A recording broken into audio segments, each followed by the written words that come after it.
Hello everyone, welcome back to Leisure Leaf. तो जैसा कि मैंने आपको बताया था कि मैं आपके साथ कैश बेसिस और एक्रूअल बेसिस का डिफरेंस लेके आऊंगी, तो आज की वीडियो मेरी उसी के ऊपर है। तो वीडियो को प्लीज़ एंड तक वॉच जरूर करना। तो चलिए स्टार्ट करते हैं।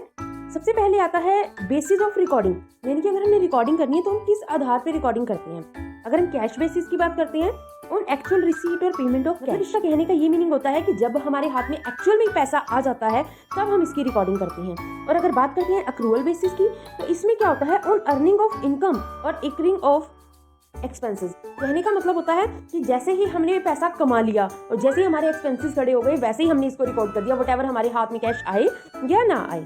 सेकंड पॉइंट पर मूव करते हैं, outstanding and prepaid expenses. Outstanding यानी कि जो हमारे पास अभी हमने देने हैं, ठीक है, और प्रीपेड एक्सपेंसेस जो हमने एडवांस में पे कर दिए हैं, ठीक है। तो अगर बात करें कैश बेसिस की, वो इसमें रिकॉर्ड नहीं होते क्योंकि हमें तो एक्चुअल में जो कैश आया होता है वही रिकॉर्ड करना होता है। और अगर बात करते हैं एक्रूअल बेसिस की, तो इसमें रिकॉर्ड कर लिए जाते हैं क्योंकि इसका तो मेन पर्पस यही है, जैसे ही हमारी इनकम हो गई वैसे ही हमने उसको रिकॉर्ड कर दिया। अब बात आती है ट्रू प्रॉफिट और लॉस।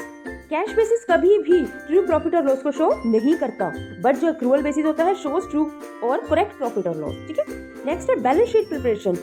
बैलेंस शीट जो होती है वो कैश बेसिस में कभी भी नहीं बनाई जाती, बट एक्रूअल बेसिस में हमेशा प्रिपेयर कर दी जाती है। क्यों? क्योंकि हमें अपनी कमाई हुई इनकम और खड़े हुए एक्सपेंसेस को देखना होता है, ठीक है। लास्ट आता है मैचिंग कॉन्सेप्ट। मैचिंग कॉन्सेप्ट को कभी भी फॉलो नहीं किया जाता और इसमें स्ट्रिक्टली फॉलो किया जाता है।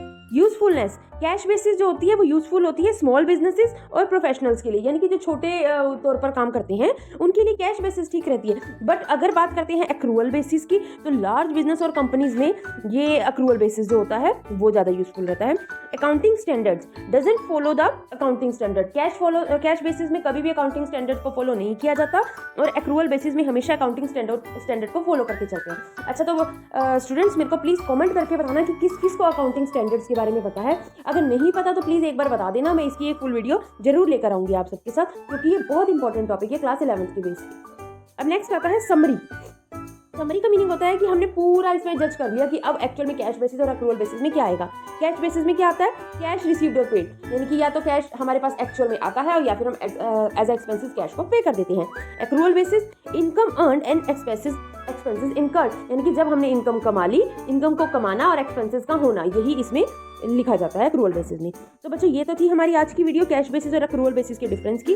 अगर आपको मेरी ये वीडियो अच्छी लगी है तो इसको लाइक शेयर जरूर करना, ज़्यादा से ज़्यादा अपने दोस्तों के साथ शेयर करके मुझे कमेंट करके अकाउंटिंग स्टैंडर्ड के बारे में जरूर बता देना, ठीक है। तो see you in the next video.